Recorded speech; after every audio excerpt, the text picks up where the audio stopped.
NDA गठबंधन किसी को फंसाने का काम नहीं करती है, लेकिन जो गलत करेगा, गलत किए थे वो। जो गलत करेगा उसके लिए जो है कानून सीधे तौर पर खड़ी है और उसको जो है पूरा उसका इंजाम जो है जेलों में होगा। चाहे रीतलाल जी रहें, चाहे कोई जी रहें, यहाँ अपराधी का कोई उपाय नहीं, अपराधी बख्शे नहीं जाएंगे इस शासन में। अपराधी किसे कहते हैं? जो न्यायालय के द्वारा अगर जो सजावार हो उसे हम अपराधी कहेंगे। तो अनंत सिंह क्या सजावार रहे हैं क्या?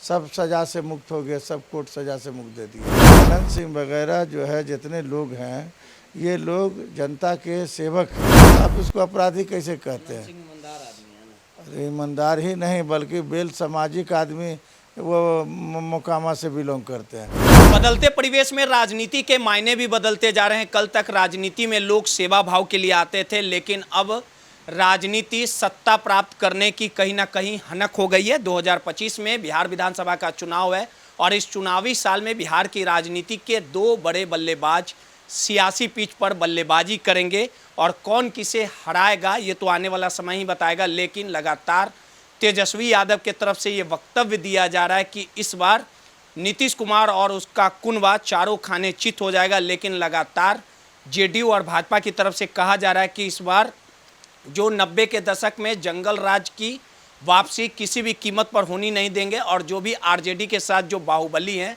उनका ठिकाना जेल होगा। इन तमाम मुद्दों पे बात करने के लिए हमारे साथ पूर्व विधान पार्षद आज़ाद गांधी जी है। आज़ाद गांधी जी, जेडीयू और भाजपा वाले बोले हैं कि आरजेडी में सिर्फ अपराधियों का बोलबाला है, बाहुबली रहते हैं। जैसे रीतलाल यादव रंगदारी प्रकरण मामला आपको याद होगा, रंगदारी मांगे जेल गए।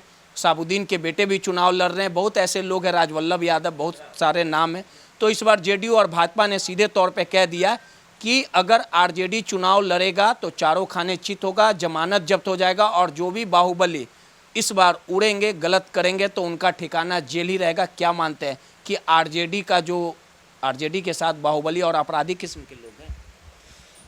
देखिए, ये पूरी दुनिया जानती है कि जो गठबंधन है, महागठबंधन जिसको कहते हैं, वो अपराधियों का गठबंधन है। अगर हम इसको कहा जाए कि महागठबंधन तो नहीं, ये अपराधियों का गठबंधन है, जिसमें जितने भी अपराधी हैं सब मिल करके एक जमात का निर्माण किया।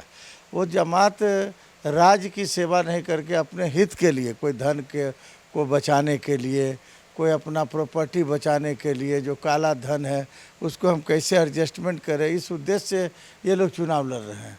भारतीय जनता पार्टी और जनता दल यूनाइटेड के जितने भी लोग हैं, आप देखिएगा एक स्वच्छ छवि के लोग, लगभग स्वच्छ छवि के लोग हैं।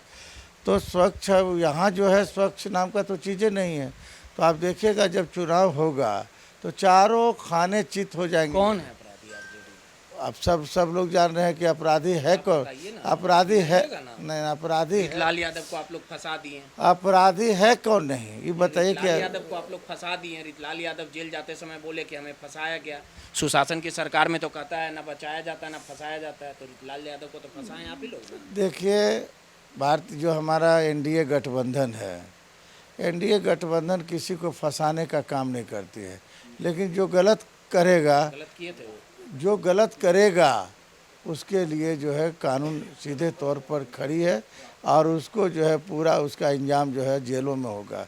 चाहे रीतलाल जी रहें, चाहे कोई जी रहें, यहाँ अपराधी का कोई उपाय नहीं, अपराधी बख्शे नहीं जाएंगे इस शासनकाल में। कुछ बड़ा आरोप लगा रही है कि आप लोग भी कोई दूध के धुले हुए नहीं हैं। इस बार अनंत सिंह को आप लोग टिकट देंगे, कभी अनंत सिंह आप लोग के विरोध में रहते हैं तो अपराधी हो जाते हैं और जब आप लोग के पास आ जाते हैं तो अच्छे हो जाते हैं। ये एक बड़ा आरोप है। देखिए, अनंत सिंह जितना केस हुआ है उनके ऊपर, अपराधी किसे कहते हैं?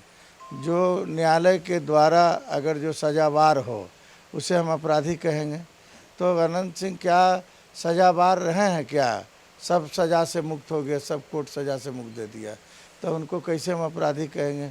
कौन ऐसा अपराध अनंत सिंह कर दिया? हमारी पार्टी सोच समझ करके टिकट देने जा रही है। चाहे जो लोग हैं, जो पहला है कि देखिए एनडीए 225 सीटों से कम ला रही है, तो हम उसके अनुकूल टिकट स्वच्छ छवि वाले को लोग देंगे तब न 225 आएगा, और ये अपराधी छवि वाले को दे देंगे तो क्या होगा? अनंत सिंह वगैरह जो है जितने लोग हैं, ये लोग जनता के सेवक हैं, और ये आपराधिक छवि के लोग नहीं हैं। जब इनका आपराधिक इतिहास देखिएगा तो ये सीधे जनता की लड़ाई में फंसाए गए हैं ये लोग। जो जनता के लिए लड़ाई लड़ना, कभी किसी तेली समाज का किसी उच्च जाति के द्वारा अपहरण कर लिया जाता था, उसको बचाने के लिए उसके गांव तक जाते थे, लड़ाइयाँ लड़ी जाती थी, गोलियां चलती थी, तो आप इसको अपराधी कैसे कहते हैं? अरे ईमानदार ही नहीं बल्कि बेल सामाजिक आदमी वो मोकामा से बिलोंग करते हैं। कोई जिस दिन से मोकामा से विधायक बने हैं, कोई उनके सोनू मोनू को वो बचाने के लिए नहीं चला, गोलू अपने लिए गोली चलाए थे क्या? गोलू अपने डिफेंस के लिए चला था। जेडी सोनू मोनू गैंग किसी को भी टिकट दे सकती है, सोनू को या मोनू को, ये भी बातें चल रही है। अब देखिए, अनंत सिंह को कहीं से भी सऊदी अरबिया से भी ला दीजिएगा नहीं तो कोई उपाय नहीं है। सऊदी अरब का भी अपराधी को बुला करके लड़वा दे राजद, वहाँ भी एक से एक पाकिस्तान में भी आतंकवादी है, उनको कहिए कि वहीं से ला करके यहाँ मोकामा से लड़वा दे, तब भी कोई उपाय नहीं है। जीत अगर होगा, टिकट भी मिलेगा उसी को और जीत भी मिलेगा उन्हीं को। एक आखिरी सवाल है, आरजेडी की बैठक चल रही है, सीएम फेस को लेके फैसला हो सकता है। लगातार जो महागठबंधन है उसमें पेच है। कांग्रेस जो है वो भले ही कमेटी का उनको चेयरमैन बनाया गया है, कोऑर्डिनेशन कमेटी का, लेकिन सीएम फेस स्वीकार नहीं रही है। आखिर कांग्रेस क्या चल रही है? देखिए, कांग्रेस को यहाँ अपना कोई जनाधार नहीं है, वो जीरो से भी -0 के ऊपर है, तो वो अपना हवा पानी दे रहा है कि ज़्यादा से ज़्यादा हम टिकट ले लें, ज़्यादा टिकट ले लें, यह सबसे पहला उनका इच्छा ही है। आप बताइए कि कांग्रेस ने 30 वर्षों के दरमियान में क्या संगठन के लिए क्या किया? कोई संगठन है उनका क्या?